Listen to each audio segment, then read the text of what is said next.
Assalamualaikum warahmatullahi wabarakatuh.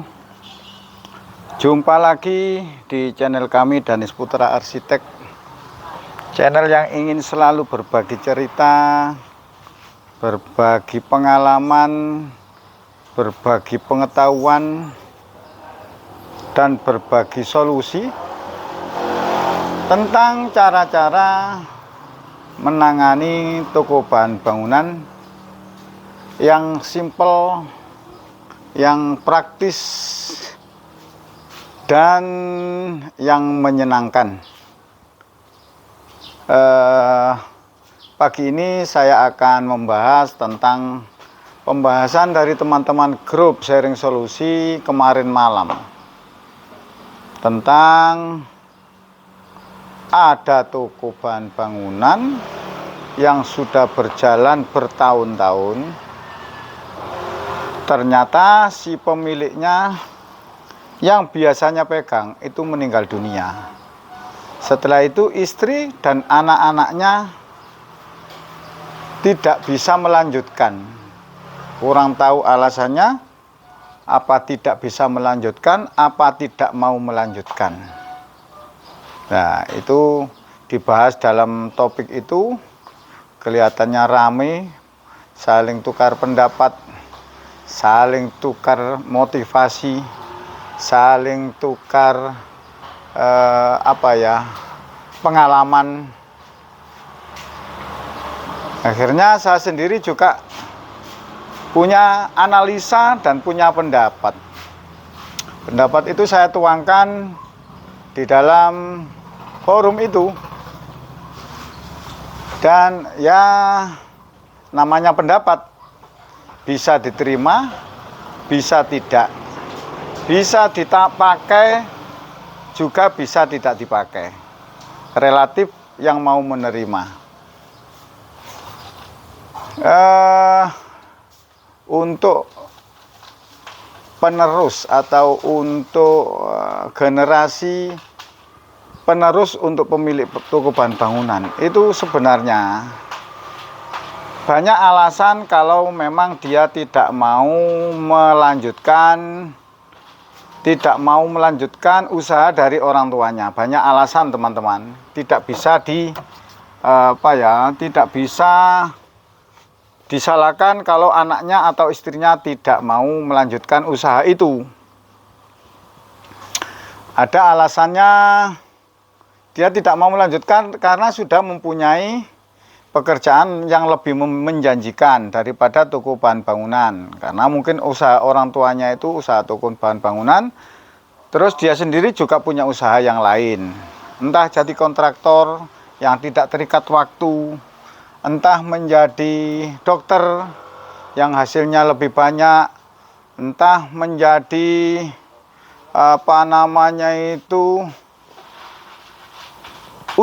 pokoknya usaha-usaha yang lebih menjanjikan lah, teman-teman. Usaha-usaha yang lebih besar daripada toko bahan bangunan.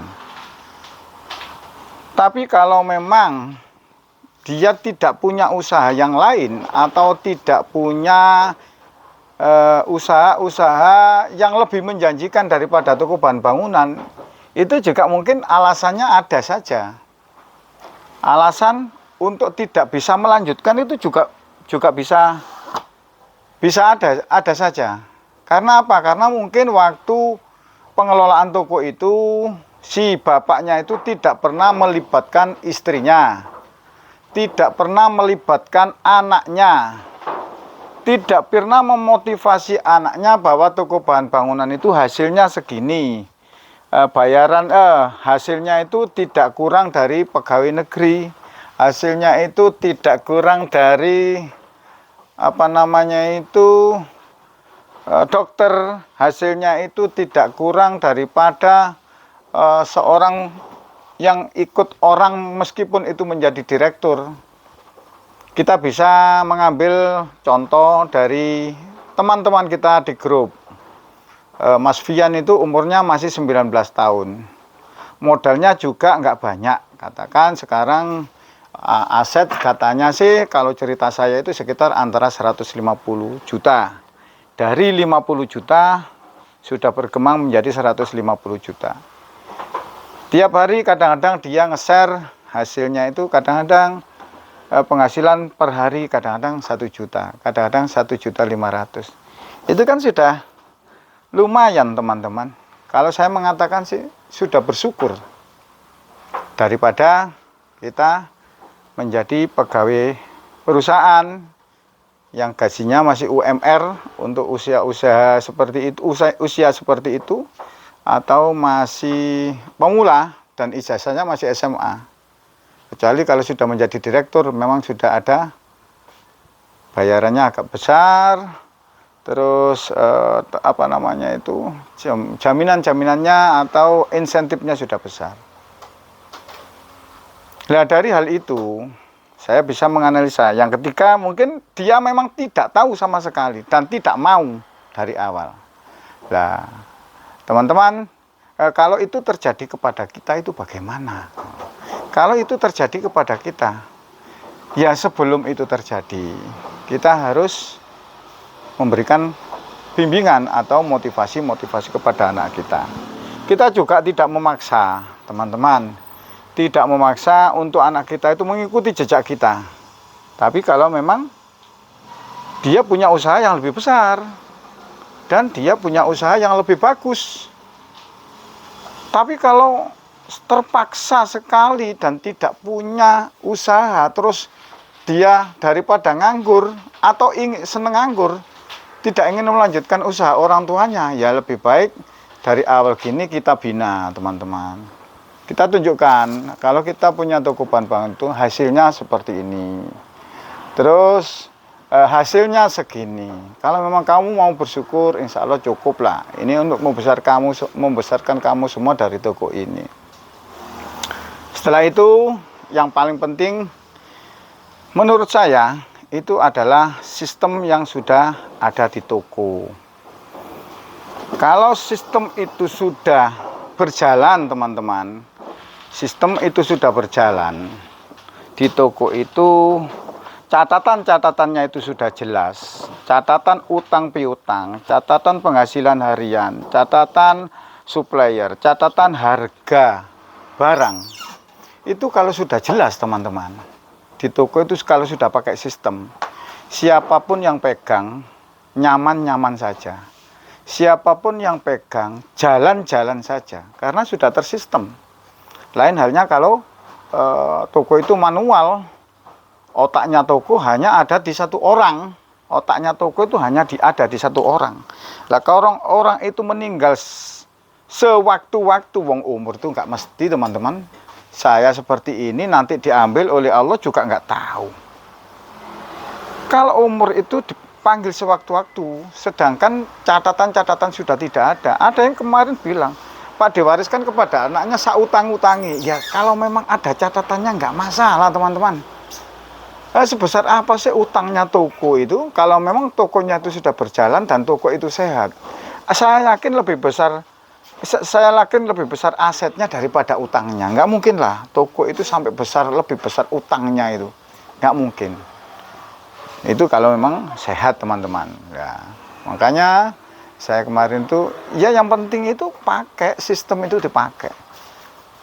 Perkara nanti katanya nanti kalau ada sales yang nakal, yang pakai nota fiktif, nggak mungkin bisa kalau catatan kita sudah jelas. Karena apa? Keluar masuknya barang sudah jelas. Notanya kita simpan. Seperti ini. Nota filenya di sini. Ini aslinya di sini semua, teman-teman. Siapa saja yang barangnya ada di sini, ini file data supplier ada di sini. Kepingin lihat catatannya harga barang sudah ada di sini. Kepingin lihat utang piutang juga sudah ada di komputer. Ya seperti itu. Ya barangkali kita sakit bisa menikmati sakit kita. Barangkali kita pergi bisa menikmati pergi kita. Barangkali kita rekreasi bisa menikmati rekreasi kita. Jangan sampai kita rekreasi baru berangkat sudah ditelepon, Pak ini harganya berapa, Pak supplier ini dibayar berapa, Pak ini ada gini, Pak ini ada gitu. Mana bisa kita menikmati, teman-teman. Ya kalau memang sistem itu sudah berjalan, saya sudah mengatakan berkali-kali loh, teman-teman. Untuk sistem sekarang itu murah banget, gampang banget. Murah banget, gampang banget, asalkan mau. Nah, ini ada kesempatan kepada teman-teman yang ingin mengikuti pakai mesin kasir atau pakai sistem yang ada. Ayo ikuti itu di Jogja itu, di Magelang itu. Mas Bowo yang mengadakan itu, Geomat Channel itu. Toko bangunan Geomat. Bekerja sama dengan Danis Putra Arsitek, Toko Rizky Abadi. Itu nanti di sana itu di apa ya teman-teman, ya kita bukan hanya ngomong teman-teman. Saya nanti kalau di sana mungkin saya tunjukkan displaynya saya itu bagaimana, contoh laci yang paling praktis, yang paling murah, yang paling ekonomis itu bagaimana, terus contoh raknya cat itu yang bagaimana yang paling praktis. Karena yang ada di sana itu bukan orang-orang yang hanya pandai bicara teman-teman. Yang ada di sana itu nanti itu orang-orang yang sudah menjalani, minimal kayak saya ini 8 tahun, 9 tahun. 9 tahun dan mau berpikir, 9 tahun dan mau berinovasi. Kecuali yang memang kalau yang sudah dijalankan itu apa adanya, terus tok-tok brok, orang bilang, etalasenya penuh dengan debu, etalasenya penuh dengan barang-barang yang untuk mencari saja nggak bisa. Kalau di tempat saya seperti ini teman-teman. Saya mencari baut sekecil apapun. Begitu ada katalognya. Ini di sini alamatnya jelas banget, teman-teman. Apa yang kita cari di sini? Alamatnya jelas banget. Kita mencari anak buah saya meskipun anak baru, mencari barang, jangankan barang yang besar, barang yang kecil, baut. Harus kurang dari 5 menit. Ini perempuan ini. Ini cari apa? Cat. Coba ini saya tunjukkan. Cat apapun di sini sudah ada nomornya, teman-teman. Kalau habis ya habis loh kayak gini. Ini stoknya harus diisi. Untuk menjaga stok juga nyaman. Ini inovasi baru. Ini ngambilnya seperti ini. Ini untuk 5 kecil ini, teman-teman. Loh, kecil banget. Nah. Ini bagaimana sih cara ngambilnya? Ini ditarik gini aja sudah. Loh. Lah, ini sudah keluar. Ini inovasi baru, barusan kemarin ini mau diganti semua ini. Nah, seperti ini. Ini salah satunya nanti. Saya pamerkan, nanti saya tunjukkan, saya bawa satu persatu. Ini tempatnya TT, sambungan yang besar-besar. Kenapa sih kok mesti ditaruh seperti ini? Ya nanti bisa menjaga stok. Ya inilah, tinggal ngambil. Ini TT. Ada yang masih minta di video terbaru. Ini video terbaru teman-teman, karena memang hari ini shock 4 in, shock 3 in, shock 2,5. Yang kecil-kecil kita gantung ting ya, kecil-kecil ya. Itu tadi teman-teman pendapat saya tentang ingin mewariskan toko atau ingin mewariskan usaha toko bahan bangunan kepada anak-anak kita, bila perlu cucu kita. Kalau kita mewariskan dengan kenyamanan, insya Allah nanti doanya juga doa yang baik untuk kita. Tapi kalau kita tidak mewariskan kenyamanan, apalagi yang diwariskan utang, ya mungkin kita nanti doanya kurang baik. Ini teman-teman, nggak bayar, nggak ada nilai komersil. Kalau ingin ikut, monggo. Rame-rame teman-teman, kita ketemu dengan 100 orang lebih dari seluruh Indonesia yang mengikuti itu. Dan semuanya pakar-pakar. Ini kenapa kok dikasih gini? Ini belum stok opnam teman-teman. Ini nanti kalau stok opnam pakai HP, tit gitu saja teman-teman. Ini nanti sudah di stok opnam, diambili kertasnya. Di scan barcode, jumlahnya dihitung. Anak buah saya suruh jumlah, ditulis di sini jumlahnya 16 tit 10 tit 3. Nah, ini nanti stok opnam semua. Demikian video saya. Mungkin sudah 2 minggu ini. Saya juga agak repot menyiapkan toko cabang yang saya katakan kemarin, yang punya konsep toko tanpa modal uang. Apa modalnya? Modalnya kepercayaan dari supplier, Modalnya kejujuran kita. Nah, itu yang kita manage. Saya ingin membuktikan bahwa kejujuran itu kejujuran itu masih berlaku, adalah mata uang yang berlaku dimanapun.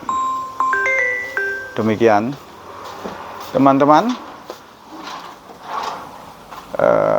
video kali ini semoga kita semua tetap dalam lindungan Allah Subhanahu wa Ta'ala. Kita semua menjadikan kita dan teman-teman semua menjadi orang yang bermanfaat. Diberikan rezeki yang berkah, berikan rezeki yang melimpah, dan menjadikan kita semua orang yang bermanfaat bagi sesama. Karena sebaik-baik manusia adalah manusia yang bermanfaat bagi sesamanya. Saya akhiri, assalamualaikum warahmatullahi wabarakatuh.